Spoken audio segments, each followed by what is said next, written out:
अस्सलामुअलैकुम, कैसे हैं आप सब। उम्मीद करती हूँ खैरियत से होंगे और जहाँ जहाँ होंगे खुशहाल होंगे। Welcome back to my channel, welcome back to another video.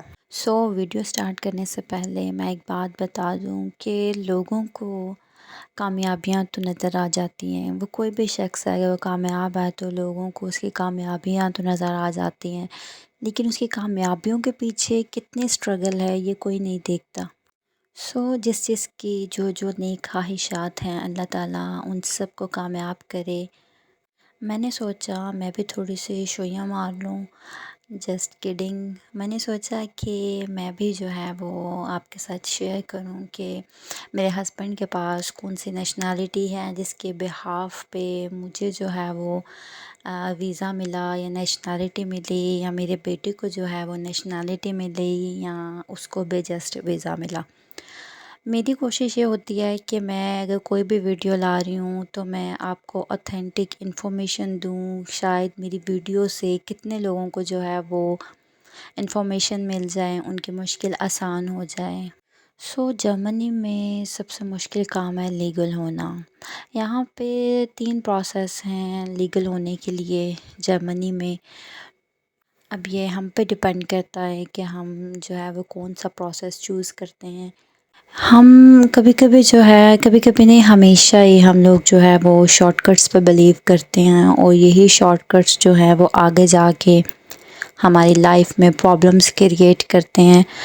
तो हमेशा आप जो भी काम करें उसको लीगल तरीके से करें। अगर तो आप जर्मनी में आए हैं और आपको लीगल होना है तो उसके 3 वेज़ हैं, और जो सबसे बेस्ट वे है वो इन 3 वेज़ के बाद है। तो मैं आपको सबसे पहले 3 वेज़ बताती हूँ जर्मनी में लीगल होने का। सबसे पहला वे तो ये है कि आप जर्मनी में आएँ और यहाँ पे अगर आपको कोई आंटी मिल जाती है, सॉरी टू से, जो कि कॉन्ट्रैक्ट बेस मैरिज पे राज़ी हो जाए कि आप उससे कॉन्ट्रैक्ट बेस मैरिज करें, तो उसके बाद जो है वो आपको वीज़ा मिल जाएगा, और आप जो हो वो मिनिमम जो है वो आप 3 इयर्स के बाद अपनी नेशनैलिटी अप्लाई कर सकते हैं। उसके बाद कितना टाइम लगता है डोंट नो। सेकंड वन वाला जो वे है वो मुझे लगता है कि टफ़ेस्ट वे है, बट यहाँ पे लोग आते हैं तो वो कोई ना कोई शॉर्टकट ज़रूर ढूंढते हैं। सेकंड वे ये है कि आप यहाँ पे किसी के साथ शादी करें और आपका बेबी हो जाए। जो बेबी वाला काम है उस पे जो आपकी वीज़ा प्रोसेस होता है, जो आपका नेशनैलिटी अप्लाई करने का प्रोसेस होता है, वो थोड़ा लेंथी हो जाता है। यहाँ पे आप किसी लड़की से शादी करते हैं, बट वो शादी जो है वो यहाँ की रात हाउस, जिसको आप यूनियन काउंसिल कह सकते हैं, वहाँ पे रजिस्टर्ड नहीं होती है। वो सिर्फ़ आप अल्लाह ताला के सामने और उस लड़की के सामने सच्चे होते हो कि हाँ भाई हमने निकाह किया। वो आप घर में बुला के मौलवी, तो आप उसका निकाह कर सकते हो, और उसके बाद आप बेबी करके तो आपको यहाँ पे जो है वो वीज़ा मिल जाएगा, और उसका जो नेशनैलिटी अप्लाई करने के टाइम है वो 5 इयर्स है। 5 इयर्स के बाद आप नेशनैलिटी अप्लाई कर सकते हो। और ये जो सेकंड वे है ये मेरे ख्याल से सबसे ज़्यादा टफ़ वे होता है, तब जब आपकी औलाद हो जाए और वो भी लड़की हो जाए। ये गलत इसलिए होता है और टफ़ इसलिए होता है कि जब हमारे माइंड में सिर्फ़ ये होता है कि हमने यहाँ पे आके सिर्फ लीगल होना है, तो ये आप उस बच्ची के साथ या उस औलाद के साथ गलत कर रहे होते हो जो इस दुनिया में आई है। बाकी अल्लाह ताला हम सबको हिदायत दे और सिरात मुस्तकीम पे चलाए। सिर्फ ये एक वे होता है आपका लीगल होने का, लेकिन रिग्रेट आपको सारी ज़िंदगी रह जाता है।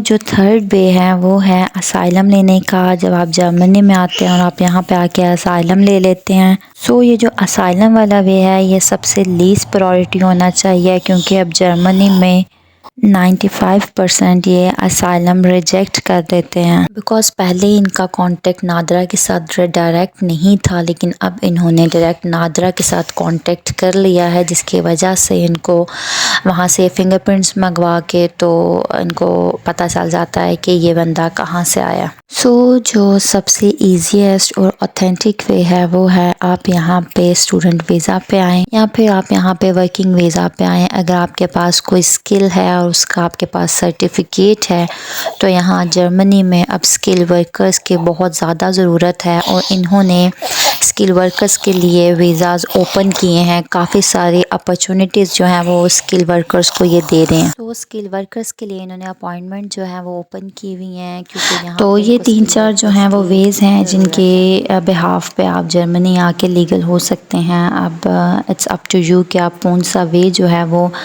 अपने पे अप्लाई करते हो, और आपको ये देखना है कि कौन सा वे जो है वो इजी है और ऑथेंटिक है। दूसरा, अल्हम्दुलिल्लाह मेरे हस्बैंड के पास जो है वो जर्मन की नेशनलिटी है, डॉइचलैंड की पासपोर्ट है इनके पास, और इनके बिहाफ पे जो है मेरे बेटे को भी यहाँ की नेशनलिटी मिली है, क्योंकि वो इसकी बर्थ जो है वो यहाँ जर्मनी में हुई है।